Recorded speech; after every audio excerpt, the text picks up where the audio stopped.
ರಾಜ್ಯಾದ್ಯಂತ ಮುಂಗಾರು ಚುರುಕುಗೊಂಡಿದ್ದು ಹಲವು ಜಲಾಶಯಗಳು ಬಹುತೇಕ ಭರ್ತಿಯಾಗುವ ಹಂತ ತಲುಪಿವೆ. ಕಬಿನಿ, ಹಾರಂಗಿ ಜಲಾಶಯಗಳು ಬಹುತೇಕ ಭರ್ತಿಯಾಗಿವೆ. ಮಂಡ್ಯ ಜಿಲ್ಲೆಯಲ್ಲಿರುವ ಕೃಷ್ಣರಾಜ ಸಾಗರ ಜಲಾಶಯಕ್ಕೂ ಒಳಹರಿವು ಹೆಚ್ಚಾಗಿದೆ. ಕಾವೇರಿ ಕಣಿವೆಯ ಕೊಡಗು ಭಾಗಮಂಡಲದಲ್ಲಿ ಉತ್ತಮ ಮಳೆಯಾಗುತ್ತಿದೆ. ಕೆಆರ್ಎಸ್ ಜಲಾಶಯಕ್ಕೆ ಕಳೆದ 3 ದಿನಗಳಿಂದ ಒಳಹರಿವು ಹೆಚ್ಚಾಗಿದೆ.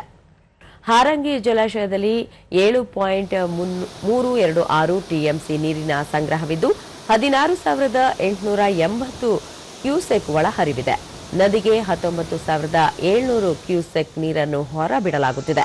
ಎಚ್ಡಿ ಕೋಟೆ ತಾಲೂಕಿನ ಕಬಿನಿ ಜಲಾಶಯದಲ್ಲೂ ಒಳಹರಿವಿನ ಪ್ರಮಾಣ ಕ್ರಮೇಣ ಹೆಚ್ಚಾಗುತ್ತಿದ್ದು ಇಂದಿನಿಂದ 25,000 ಕ್ಯೂಸೆಕ್ ನೀರನ್ನು ನದಿಗೆ ಬಿಡಲು ಉದ್ದೇಶಿಸಲಾಗಿದೆ.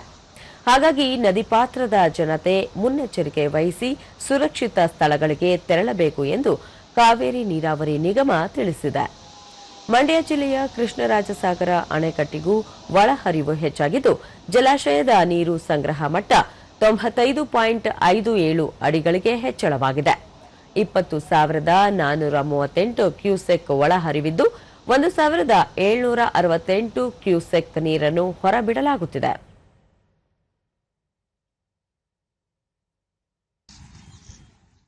ಈ ನಡುವೆ ಮಲೆನಾಡು ಭಾಗದಲ್ಲೂ ಭಾರೀ ಪ್ರಮಾಣದಲ್ಲಿ ಮಳೆಯಾಗುತ್ತಿದ್ದು ಹಾಸನ ಜಿಲ್ಲೆ ಸಕಲೇಶಪುರ ತಾಲೂಕು ಯಡಕುಮರಿ ಬಳಿ ರೈಲ್ವೆ ಹಳಿಯ ಮೇಲೆ ಗುಡ್ಡ ಕುಸಿದಿದೆ. ಇದರಿಂದಾಗಿ ಬೆಂಗಳೂರು ಮಂಗಳೂರು ಮಾರ್ಗದ ಎಲ್ಲ ರೈಲುಗಳ ಪ್ರಯಾಣ ರದ್ದುಗೊಳಿಸಲಾಗಿದೆ.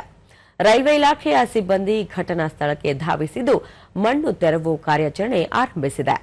ಬೆಂಗಳೂರು ಮುರುಡೇಶ್ವರ, ಬೆಂಗಳೂರು ಕೋಜಿಕೋಡ್, ವಿಜಯಪುರ ಮಂಗಳೂರು ರೈಲುಗಳನ್ನು ಹಾಸನದಲ್ಲಿ, ಬೆಂಗಳೂರು ಕಾರವಾರ ಎಕ್ಸ್‌ಪ್ರೆಸ್ ರೈಲನ್ನು ಸಕಲೇಶಪುರದಲ್ಲಿ, ಮುರುಡೇಶ್ವರ ಬೆಂಗಳೂರು, ಮಂಗಳೂರು ವಿಜಯಪುರ ರೈಲುಗಳನ್ನು ಸುಬ್ರಹ್ಮಣ್ಯ ಗೇಟ್ನಲ್ಲಿ, ಕೋಜಿಕೋಡ್ ಬೆಂಗಳೂರು ರೈಲನ್ನು ಪುತ್ತೂರಿನಲ್ಲಿ ನಿಲುಗಡೆ ಮಾಡಲಾಗಿದೆ.